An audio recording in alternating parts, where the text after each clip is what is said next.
कभी कभी रिश्तों की सबसे बड़ी सच्चाई वही होती है जिसे दुनिया सबसे आखिर में समझती है। और बॉलीवुड के इतिहास में एक ऐसा रिश्ता है जिसे लोग आज भी पूरी तरह समझ नहीं पाए। धर्मेंद्र और हेमा मालिनी का रिश्ता। शादी भी हुई, दोनों ने एक दूसरे से बेइंतहा प्यार भी किया, दो बेटियों के माता पिता बने। लेकिन फिर सवाल उठा, अगर शादी हो चुकी थी तो दोनों एक घर में क्यों नहीं रहे? क्या वजह थी कि धर्मेंद्र हेमा मालिनी से शादी के बावजूद हर रात किसी और घर लौटते थे? क्या वजह थी कि हेमा मालिनी अपनी दोनों बेटियों के साथ अकेले रहती रहीं? क्या ये प्यार की कीमत थी या किसी रिश्ते की मजबूरी? या फिर ये वो सच था जिसे धर्मेंद्र और हेमा दोनों ने दुनिया से छुपाया? ये कहानी सिर्फ दो स्टार्स की नहीं, ये कहानी है उन इमोशंस की जिनमें लोग अपनी जिंदगी के फैसले लेकर फंस जाते हैं। और आज हम उसी कहानी का हर सच, हर मोड़, हर टाइमलाइन आपके सामने रखेंगे, बिल्कुल उसी स्टोरी टेलिंग में जैसे आप चाहते हैं। सोचिए 80 का दशक, बॉलीवुड का सबसे पावरफुल कपल धर्मेंद्र और हेमा मालिनी, दोनों सुपरस्टार्स, दोनों एक दूसरे से बेहद प्यार करते थे। शादी भी कर ली, बच्चियां भी हो गई, आयशा और रेहाना। लेकिन शादी के बाद रात को जब घर जाने का टाइम होता था तो धर्मेंद्र अपनी कार मोड़कर हेमा मालिनी के घर नहीं बल्कि जूहू वाले उस बंगले की तरफ चले जाते थे जहां उनकी पहली पत्नी प्रकाश कौर और उनके बच्चे सनी, बॉबी और बाकी पूरा परिवार रहता था। और जरा सोचिए, उसी जूहू में 2 से 3 मिनट की दूरी पर एक और बंगला था हेमा मालिनी का, जिसे वो अपनी बेटियों के साथ अकेले संभालती थी, बिना शिकायत के, बिना झगड़े के, बिना किसी हक की डिमांड के। आज का बड़ा सवाल सिर्फ यही नहीं कि धर्मेंद्र उनके साथ क्यों नहीं रहे, बल्कि ये भी हेमा मालिनी ने ये स्वीकार कैसे किया और क्यों किया। यही इस कहानी का सबसे बड़ा ट्विस्ट है। धर्मेंद्र सिर्फ 19 साल के थे, बिल्कुल साधारण परिवार, ना कोई ग्लैमर, ना स्टारडम, ना सपनों की चमक। उनकी पहली शादी हुई प्रकाश कौर से, एक सीधी घरेलू गांव की लड़की। ये शादी लव नहीं, अरेंज मैरिज थी। और इसी शादी ने वो नींव बनाई जिसने आगे चलकर धर्मेंद्र की पूरी लाइफ की दिशा तय कर दी। तब धर्मेंद्र स्ट्रगलर थे। प्रकाश कौर ने वो वक्त देखा जब धर्मेंद्र के पास ना नाम था, ना पैसा, ना काम। घंटों लंबी लाइनों में खड़े होकर ऑडिशन देते वो, और घर पर उनका इंतजार करती उनकी पत्नी। ये वो बुनियाद थी जिसे आज भी धर्मेंद्र भूल नहीं पाए। फिल्म फेयर टैलेंट कॉन्टेस्ट में सिलेक्ट, 1970 में सिलेक्ट। धीरे धीरे इंडस्ट्री ने उन्हें नोटिस करना शुरू किया। उनकी पर्सनालिटी, उनका चेहरा, उनकी मर्दाना इमेज, सब कुछ उन्हें एक उभरता हुआ सुपरस्टार बना रहा था। और इसी दौर में उनकी लाइफ में एक ऐसा मोड़ आया जिसने कहानी बदल दी। हेमा मालिनी पहले से ही स्टार थी, ड्रीम गर्ल, सुंदरता जिसमें चमक थी, डांसिंग स्किल्स और वो ग्रेस जो उन्हें भीड़ से अलग कर देता था। फिल्म शोले से पहले भी दोनों ने साथ काम किया, साथ शूटिंग, साथ लंच, साथ लंबे ट्रैवल। और फिर धीरे धीरे वो रिश्ता बना जो आगे चलकर बॉलीवुड की सबसे चर्चित कहानी बनने वाला था। कहते हैं धर्मेंद्र हेमा पर फिदा थे और हेमा भी धर्मेंद्र की मौजूदगी को नज़रअंदाज नहीं कर सकी। लेकिन असली ड्रामा तो अभी शुरू होना था। ये कहानी अक्सर सुनी जाती है और जितनी बार सुनी जाती है उतना ही रोमांच बढ़ता है। हेमा मालिनी से शादी कई लोग करना चाहते थे। सबसे पहले संजीव कुमार ना सिर्फ प्रपोज किया बल्कि उनकी मां खुद रिश्ता लेकर गई थी। हेमा ने साफ मना कर दिया। फिर आए जितेंद्र। यहां तक कहा जाता है कि शादी का मंडप सज चुका था, सब कुछ तय था, बारात आने वाली थी। लेकिन तभी उसी दिन उसी वक्त वहीं पहुंच गए धर्मेंद्र, गुस्से में, जुनून में या प्यार में। लेकिन जो हुआ वो बॉलीवुड की सबसे फिल्मी घटना बन गई। कहते हैं कि धर्मेंद्र ने साफ साफ कहा, हेमा मेरी है, और उसी दिन हेमा को लेकर चले गए। और कुछ ही समय बाद 1980 में दोनों ने शादी कर ली। अब यहाँ सवाल उठता है, शादी के बाद क्या सब कुछ ठीक हो गया? नहीं, ये कहानी का असली ट्विस्ट तो शादी के बाद शुरू हुआ। शादी के बाद दुनिया को लगा कि धर्मेंद्र अब दोहरा जीवन नहीं जी पाएंगे, लेकिन धर्मेंद्र ने वही किया जो बहुत लोग समझ नहीं पाए। हेमा मालिनी अपनी बेटियों ईशा और रेहाना के साथ एक अलग बंगले में रहने लगी। धर्मेंद्र उसी जोह में अपनी पहली पत्नी और पहले परिवार के साथ रहते रहे। दूरी सिर्फ 2 मिनट की, लेकिन इमोशनल डिस्टेंस, इसका जवाब सिर्फ धर्मेंद्र और हेमा जानते थे। एक इंटरव्यू में जब उनसे पूछा गया, आप अलग क्यों रहती हैं, हेमा ने सिर्फ एक लाइन में सच कह दिया, मैं किसी को डिस्टर्ब नहीं करना चाहती। ये लाइन सुनकर पूरा देश हिल गया था, क्योंकि आज की दुनिया में कौन औरत ऐसा कहती है। लेकिन हेमा ने कहा क्योंकि वो समझती थी कि धर्मेंद्र पहले से एक परिवार वाले आदमी थे। एक पत्नी थी, 4 बच्चे थे, सनी, बॉबी, अजता, विजेता, और वो उस घर में झगड़ा नहीं पैदा करना चाहती थी। लेकिन क्या ये सिर्फ त्याग था या सच्चाई कुछ और गहरी थी? कुछ साल पहले बॉबी देओल ने एक इंटरव्यू दिया जिसमें उन्होंने बताया, पापा मुंबई में रहते ही नहीं हैं, वो पनवेल में अपने फार्म हाउस पर रहते हैं। उनके साथ स्टाफ और मां प्रकाश कौर रहती हैं। अब ये बयान कहानी को बिल्कुल नई दिशा देता है। इसका मतलब धर्मेंद्र न पहली पत्नी के साथ जुहू में रहे, न हेमा मालिनी के साथ, बल्कि पनवेल के फार्म हाउस में रहना पसंद करते थे। हेमा मालिनी से मुलाकात बहुत कम, रेयर, कभी कभी। अब सवाल क्यों? ये दूरी किसकी वजह से थी? समाज की, परिवार की, या खुद धर्मेंद्र की? उत्तर अभी बाकी है, और वही इस कहानी का असली मिस्ट्री है जो आपको अगले भाग में मिलेगा। धर्मेंद्र के पनवेल में रहने वाली बात सामने आते ही लोगों के दिमाग में एक ही सवाल घूमने लगा। अगर धर्मेंद्र न पहली पत्नी के साथ जुहू में रहे, न हेमा मालिनी के साथ, तो वो आखिर चाहते क्या थे? किस रिश्ते को संभाल रहे थे और किसको छोड़ रहे थे? या सच ये था कि वो किसी को छोड़ना ही नहीं चाहते थे?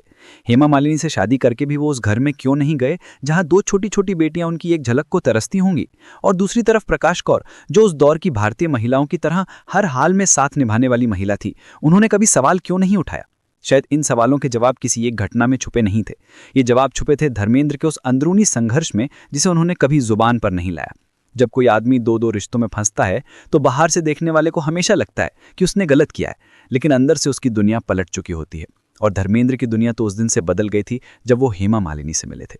धर्मेंद्र जानते थे कि वो पहले से शादीशुदा थे, बच्चे थे, परिवार था, समाज था, लेकिन दिल ने जो चाहा वो रोक नहीं पाए। हेमा मालिनी भी इस बात को समझती थी, इसलिए उन्होंने कभी धर्मेंद्र पर कोई दबाव नहीं डाला, न घर में रहने का, न किसी हक का, न किसी फैसले का। वो बस इतना चाहती थी कि जो भी हो ईमानदार हो, साफ हो और बिना झूठ के हो। और शायद यही वजह थी कि शादी के बाद भी वो अलग रहने लगी। ये अलग रहना दूरी नहीं था, ये एक तरह का सम्मान था। वो समझ चुकी थी कि एक परिवार पहले से है और वो उस परिवार की नींव को हिलाने का कोई भी कदम नहीं उठाना चाहती थी। एक बार जब हेमा से पूछा गया कि आपको ये सब कभी बुरा नहीं लगा, उन्होंने मुस्कुराते हुए जवाब दिया, लोगों ने बहुत कुछ कहा, बहुत सवाल किए, लेकिन मुझे पता था मुझे कैसे जीना है। मुझे पता है मैं किसके साथ खुश हूं और मेरी जगह कहाँ है। उनकी इस लाइन में वही स्त्री दिखाई देती हैं जिसने खुद को किसी दौड़ का हिस्सा कभी नहीं बनाया, जो बस अपने ढंग से जी रही थी। लेकिन असली दर्द तो तब सामने आता है जब उसी इंटरव्यू में हेमा ये भी कहती हैं, कोई भी इस तरह की जिंदगी नहीं जीना चाहता, पर जिंदगी जैसा रास्ता दिखाती है आप वैसा ही चलने लगते हो। ये लाइन सुनकर लगता है कि प्यार ने जितनी खुशी दी उतनी ही कसक भी, और शायद ये कसक ही उन्हें मजबूत बनाती चली गई। एक तरफ धर्मेंद्र जो पनवेल फार्म हाउस में अपनी पहली पत्नी के साथ रहते रहे, दूसरी तरफ हेमा मालिनी जो अपनी बेटियों को अकेले पाल रही थी। समाज की निगाहें, मीडिया के सवाल, लोग जो पीठ पीछे बातें करते थे, ये सब रोज होता था। लेकिन हेमा ने शिकवा नहीं किया, क्योंकि वो जानती थी कि जो भी है सच्चा है। उन्होंने कभी रिश्ते को दिखावा नहीं बनाया। पर क्या धर्मेंद्र ने भी ऐसा ही महसूस किया? इस सवाल का जवाब तब मिला जब कुछ साल पहले धर्मेंद्र ने खुद कहा था, हेमा को मैंने कभी अकेला नहीं छोड़ा, बस दूरी रखी, लेकिन जिम्मेदारी कभी नहीं छोड़ी। ये बात शायद पहली बार थी जब धर्मेंद्र ने खुलकर अपने दो रिश्तों की मजबूरी स्वीकार की। उनकी आवाज में ग्लैमर वाला हीरो नहीं, एक आम आदमी सुनाई दे रहा था, जो अपनी जिंदगी की सच्चाइयों में उलझा हुआ था। लेकिन यहाँ कहानी में एक और मोड़ आता है जो इस रिश्ते को और भी दिलचस्प बनाता है। वो ये कि धर्मेंद्र और हेमा मालिनी के घरों की दूरी सिर्फ कुछ मिनट थी, लेकिन उनके रिश्ते की दूरी कभी भी महसूस नहीं हुई। धर्मेंद्र अक्सर रात के समय या बिना शोर किए अपनी बेटियों से मिलने जाया करते थे। कोई मीडिया नहीं, कोई कैमरा नहीं, कोई दिखावा नहीं, बस एक पिता और उसकी बच्चियां। ईशा देओल ने खुद एक बार कहा था कि पापा हमेशा हमारे लिए मौजूद थे, कभी हमें ऐसा महसूस नहीं हुआ कि हम अकेले हैं। ये लाइन बहुत कुछ साफ कर देती है।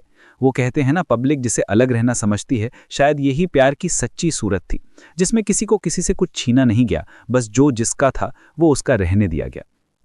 वो शायद उनके लिए कभी दूरी थी ही नहीं, वो बस दुनिया से दूर, कैमरों से दूर, बिना हंगामे के एक अलग रास्ता था जो सिर्फ उनकी फैमिली जानती थी।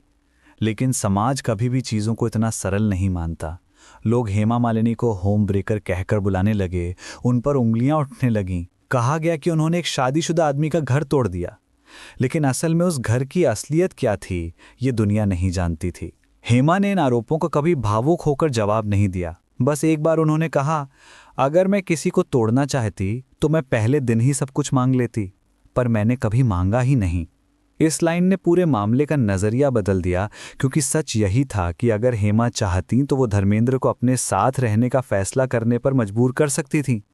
उनके पास पावर थी, नाम था, प्रतिष्ठा थी, लेकिन उन्होंने ये अधिकार कभी इस्तेमाल ही नहीं किया। यही उनका प्यार था और यही उनकी कमजोरी थी।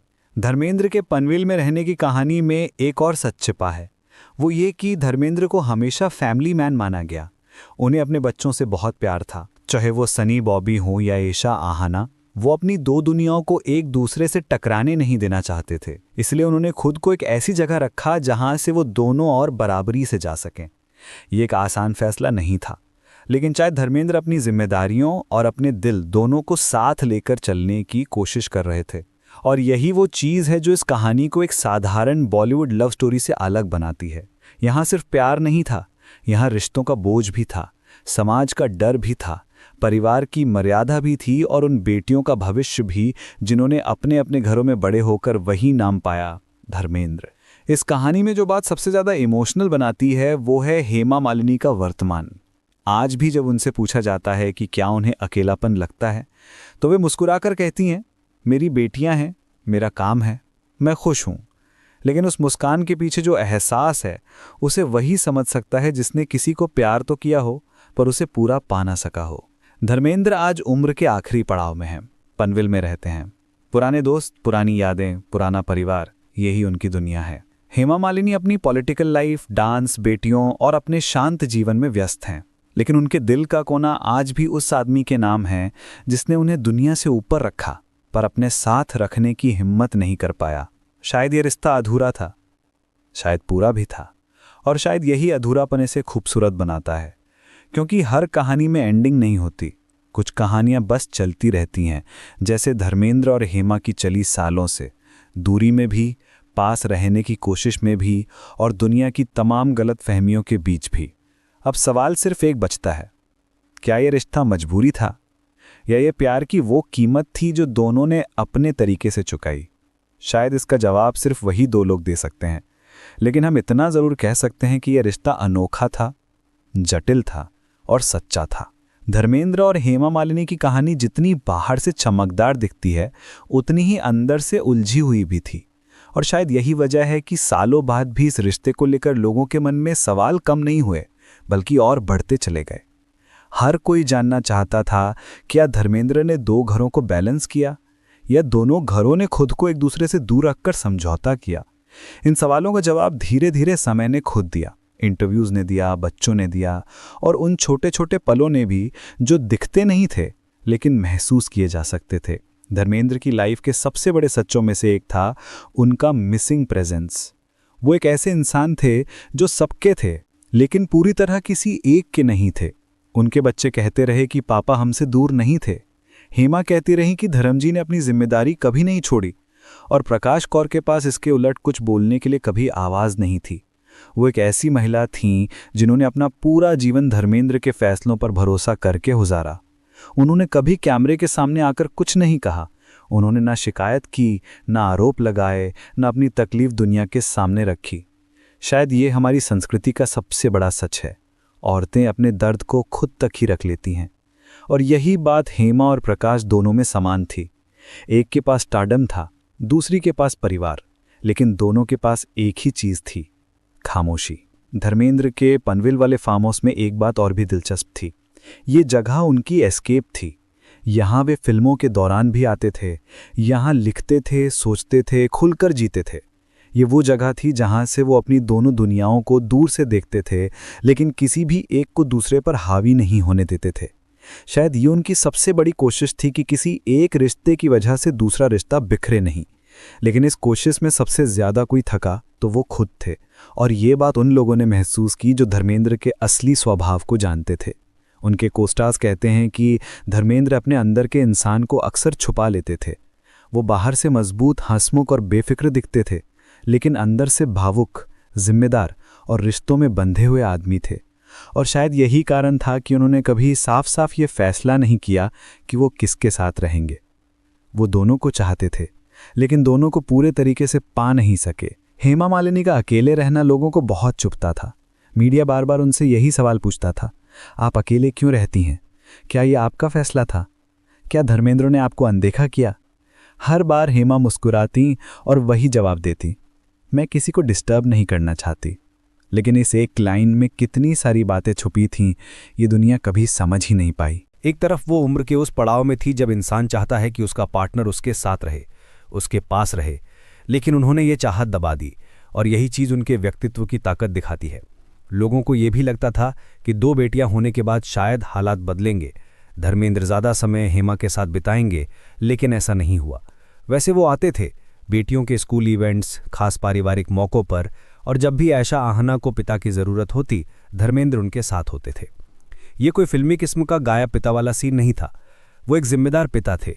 लेकिन फिर वही बात, पूरा समय दे पाना उनके लिए कभी मुमकिन ही नहीं था। और इस बीच समाज एक अलग ही कहानी लिख रहा था। लोग हेमा को जिम्मेदार ठहराते, उन्हें घर तोड़ने वाली कहते और प्रकाश कौर को पीड़ित पत्नी मानते। लेकिन असल सच्चाई क्या थी, ये बता पाना शायद सिर्फ इन तीनों के लिए ही संभव था। धर्मेंद्र, प्रकाश और हेमा तीनों के दिलों में सच्चाई थी, लेकिन तीनों ने कभी उसे दुनिया के सामने नहीं रखा। और शायद यही वजह है कि ये कहानी आज भी रहस्य है, एक ऐसा रहस्य जो सीधा है भी और उलझा हुआ भी। साल बीतते गए, धर्मेंद्र बूढ़े होते गए, हेमा मालिनी अपनी बेटियों की शादी, करियर, पॉलिटिक्स में डूबती गई, और जिस मुंबई में 4 दशक पहले धर्मेंद्र हेमा की लव स्टोरी सबसे बड़ी खबर थी, उसी मुंबई में धीरे धीरे लोग ये बात स्वीकार करने लगे कि ये रिश्ता अपनी तरह से सही था। ये दुनिया की नज़रों में चाहे अजीब था, लेकिन इसकी अपनी एक इज्जत थी, अपनी गरिमा थी। जब किसी ने एक इंटरव्यू में हेमा से पूछा कि आपको कभी लगा कि धर्मेंद्र आपको छोड़ देंगे, उन्होंने कहा नहीं, क्योंकि उन्होंने मुझसे वादा किया था कि वो हमेशा मेरे साथ रहेंगे, और उन्होंने अपना वादा निभाया। वो मेरे पास नहीं रहे, पर मेरे साथ रहे। इस लाइन में एक ऐसी गहराई छुपी है जिसे सिर्फ वही समझ सकता है जो प्यार को तरीके से नहीं, एहसास से मापता है। आज धर्मेंद्र पनवेल में है, पहली पत्नी साथ है, उनका बड़ा परिवार साथ है। वहीं हेमा मालिनी मथुरा और मुंबई के बीच व्यस्त है। बेटियां खुश है, सबकी जिंदगियां अपनी अपनी तरह से संतुलित हैं। लेकिन क्या यह संतुलन संघर्ष के बिना आया? बिल्कुल नहीं। इसमें त्याग भी था, दर्द भी था, गलतफहमियां भी थीं, और सबसे ज्यादा दिल का बोझ था। और जब आप इन सब बातों को जोड़कर देखते हैं तो समझ आता है कि रिश्ता टूटना नहीं था, बस ये रिश्ता एक ही छत के नीचे नहीं रह सकता था। ये रिश्ता उन रिश्तों में से था जो दिखते कम हैं, महसूस ज़्यादा होते हैं, जो समाज की भाषा में गलत लग सकते हैं, लेकिन दिल की भाषा में पूरी तरह सही होते हैं। अब सवाल यही है, क्या धर्मेंद्र और हेमा एक दूसरे की लाइफ में खुश थे? शायद हाँ, क्योंकि दोनों ने वही पाया जो उन्हें चाहिए था। वो नहीं पाया जिसे पाने की चाह हर इंसान रखता है, लेकिन उन्होंने शिकायत भी नहीं की। शायद ये रिश्ता किसी फिल्म की तरह परफेक्ट नहीं था, लेकिन इंसानी जिंदगी की तरह बिल्कुल असली था। जब जिंदगी इतनी लंबी हो जाए कि इंसान खुद भी अपने फैसलों को वापस जाकर समझ नहीं पाए, तब रिश्तों की सच्चाई सिर्फ एक चीज पर टिकती है, कौन किसके लिए क्या महसूस करता है। धर्मेंद्र और हेमा की कहानी भी आखिर में इसी एक लाइन पर आकर ठहर जाती है। धर्मेंद्र ने 2 परिवारों को साथ लेकर चलने की कोशिश की, लेकिन दुनिया कभी यह समझ नहीं पाई कि वो कोशिश कैसी थी। बाहर से लोग कहते रहे कि धर्मेंद्र हेमा को अकेला छोड़ गए, लेकिन सच ये था कि उन्होंने कभी उनका साथ छोड़ा ही नहीं। उन्होंने बस उनकी जिंदगी में मौजूद रहने का अपना तरीका चुना था, जो दुनिया को शायद गलत लगता था, लेकिन हेमा ने उस तरीके को स्वीकार कर लिया था। और हेमा, उन्होंने किसी से शिकायत नहीं की, ना पब्लिक में ना प्राइवेट में। उन्होंने अपने हिस्से का दर्द खुद में समेट लिया, क्योंकि उन्हें पता था कि उनके पास जो है वही उनकी पूरी दुनिया है। उनकी 2 बेटियां, उनका काम, उनका नाम, और वो आदमी जिसे वो दिल से चाहती थी, चाहे वो हर रात उनके साथ वाली छत के नीचे ना सोता हो। आज जब ये रिश्ता अतीत बन चुका है, लोग अब भी सवाल पूछते हैं, हेमा मालिनी अकेली क्यों रहीं, धर्मेंद्र उनके साथ क्यों नहीं रहे? लेकिन शायद इस कहानी का जवाब रिश्तों की दुनिया में सबसे गहरा है। कभी कभी कोई रिश्ता पूरा होते हुए भी अधूरा रहता है, और अधूरा होते हुए भी पूरी जिंदगी साथ चलता है। धर्मेंद्र ने अपना परिवार नहीं छोड़ा, हेमा ने अपना प्यार नहीं छोड़ा, और दोनों ने एक दूसरे को कभी भी दिल से दूर नहीं किया। अब जब उम्र का आखिरी हिस्सा चल रहा है, दोनों अपनी अपनी दुनिया में शांत हैं, स्थिर हैं। जो मिल गया वो काफ़ी था, और जो नहीं मिला उसे किस्मत का नाम दे दिया गया। अब आखिरी सवाल सिर्फ इतना बचता है, क्या सही यही था, या इस कहानी को कोई और मोड़ मिलना चाहिए था? आपका क्या मानना है दोस्तों? क्या धर्मेंद्र और हेमा का ये रिश्ता समझौता था या सच्चा प्यार, जो अपनी दुनिया बनाने के बजाय दुनिया के नियमों के हिसाब से चल पड़ा? वीडियो को लाइक करें, शेयर करें, चैनल को सब्सक्राइब करें।